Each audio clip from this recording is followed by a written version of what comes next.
Analytic function, analytic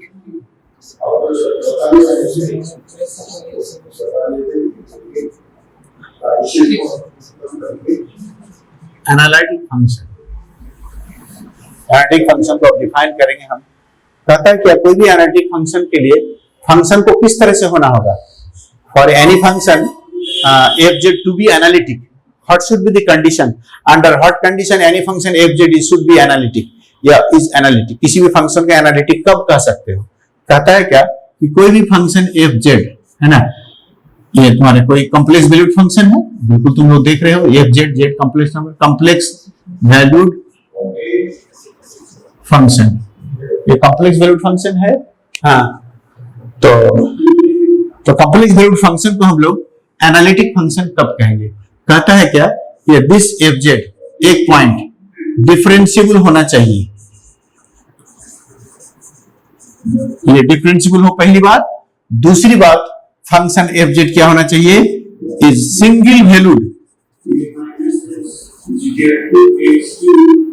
ये single valued, दो point है जिससे ये हम लोग डिफिनेशन में लिखेंगे कि any single valued function, if any single valued function is differentiable at any point, then you can say that the function is differentiable analytic in the neighborhood of that point, not at that point। Function कभी भी किसी एक particular point पर analytic नहीं होता, बल्कि उस point के नेबरहुड पर एनालिटिक होता है ना।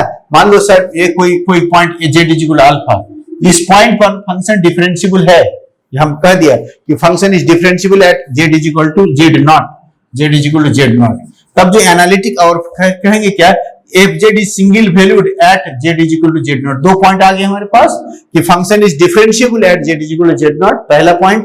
दूसरा point function is single valued का मतलब क्या हुआ, जेड का वैल्यू जब एफ जेड में रखोगे जेड का वैल्यू जेड नॉट का, तब क्या होगा, एफ जेड का सिंगल वैल्यू एक ही वैल्यू निकलेगा, दो वैल्यू नहीं निकल सकता है। कॉम्प्लेक्स नंबर में कुछ फंक्शंस है जो एक पॉइंट पर कई वैल्यूज हो सकते हैं फंक्शन का, ऐसा चांसेस है। वैसे जब आएगा एग्जांपल तुम लोगों को हम बताएंगे। हाँ, लेकिन फंक्शन सिंगल वैल्यू मतलब यूनिक वैल्यू होना चाहिए, एक पॉइंट पर यूनिक वैल्यू और साथ साथ उस पॉइंट पर डिफरेंशिएबल अगर हो जाए, तो हम लोग ये दोनों मिलके क्या बताएगा कि F Z is analytic in the neighbourhood of Z is equal to Z naught. Z naught के नेबरहुड में एनालिटिक कहा जाएगा, ना कि नेबरहुड में जेड नॉट पर एनालिटिक नहीं होता है। कभी भी फंक्शन कॉम्प्लेक्स फंक्शन कभी किसी एक पर्टिकुलर पॉइंट पर एनालिटिक नहीं कहा जा सकता है, ताकि उसके नेबरहुड मतलब वो पॉइंट तो है ही और उसके आसपास के पड़ोस में भी वो एनालिटिक कहा जाएगा। इसलिए इसमें कहा जाता है, तुमको ये पता है कि जब फंक्शन का हम लोग लेफ्ट हैंड नेबरहुड लिखते हैं, लेफ्ट हैंड नेबरहुड देखो एफ डैश अल्फा माइनस, इसका मतलब ये हुआ क्या, ये लिमिट एक्सटेंडिंग टू जीरो। ध्यान दोगे, अभी हम डिफिनेशन नहीं लिखा, समझा रहे हैं। ये देखो यही है एनालिटिक होने का कंडीशन, बिल्कुल डिफिनेशन साफ है कि कोई फंक्शन डिफरेंशिएबल हो उस पॉइंट पर, तो डिफरेंशिएबिलिटी के डिफिनेशन को सेटिस्फाई करेगा, जस्टिफाई करेगा। दूसरी बात, फंक्शन उस पॉइंट पर, जिस पॉइंट पर तुम डिफरेंशिएबल कह रहे हो, उस पॉइंट पर फंक्शन क्या होना चाहिए, माने ये सिंगल वैल्यूड होना चाहिए। दो पॉइंट जैसा है, तुम झट से कह सकते हो फंक्शन जो है एनालिटिक होगा, but not at the Z equal to Z naught, but at in the neighbourhood of Z naught, Z के आसपास में भी होगा, वो एनालिटिक कहा जाएगा। मान लो this is the point Z naught, है ना, इसमें सिर्फ इतना ही नहीं बल्कि इसके नेबरहुड को, छोटा बड़ा जो भी नेबर हो, उस नेबरहुड में फंक्शन को एनालिटिक कहा जाता है। अगर कभी गलती से तुम पॉइंट पर एनालिटिक कह दिया, वो बेसिक कंसेप्ट ही गलत है। कोई किताब में कभी कभी कह दिया है, कई किताबों में, लो लेवल की किताब में कह दिया कि वो फंक्शन उस पॉइंट पर एनालिटिक हो गया। जिन लोग यूं ही किताब लिखने का होड़ रहती है, बगैर सोचे समझे किताब लिख देते हैं, वो लोग लिख देता है इस तरह से। लेकिन कभी भी ऐसा नहीं करोगे कि function is analytic at any point. Function कभी भी किसी एक पॉइंट पर एनालिटिक नहीं करके, बल्कि उसके पॉइंट के नेबरहुड मतलब उस पॉइंट पर छोड़ के आसपास के उसके रीजन में भी फंक्शन बने एनालिटिक कहा जाएगा। इसलिए ऐसा होता है, इसलिए हो सकता है। देखो तुम डेरिवेटिव क्योंकि डिफरेंशिएबल है, तो डेरिवेटिव जब डिफरेंशिएबल है, मान लो जेड नॉट पर डिफरेंशिएबल है, इसका मतलब क्या हुआ, इसका मतलब हो गया F Z tending to Z naught F, ऐसा करते हैं थोड़ा सा,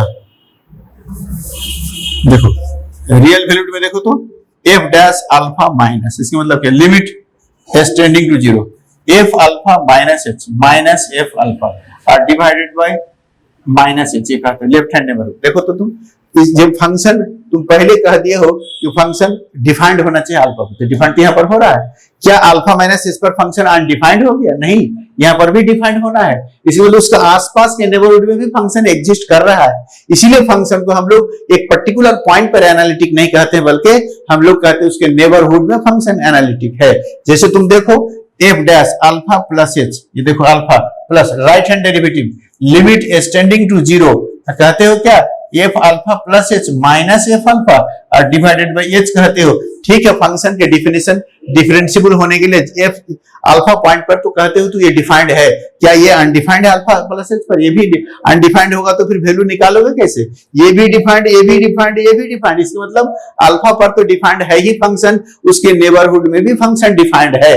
जब नेबरहुड में डिफाइंड है इसीलिए उसको एनालिटिक को हम लोग उसके नेबरहुड में कह सकते हैं, कहा जाता है, कहना होगा, यही नेसेसरी है। कभी भी एक पर्टिकुलर पॉइंट पर नेबरहुड पर ये एनालिटिक नहीं कर सकते।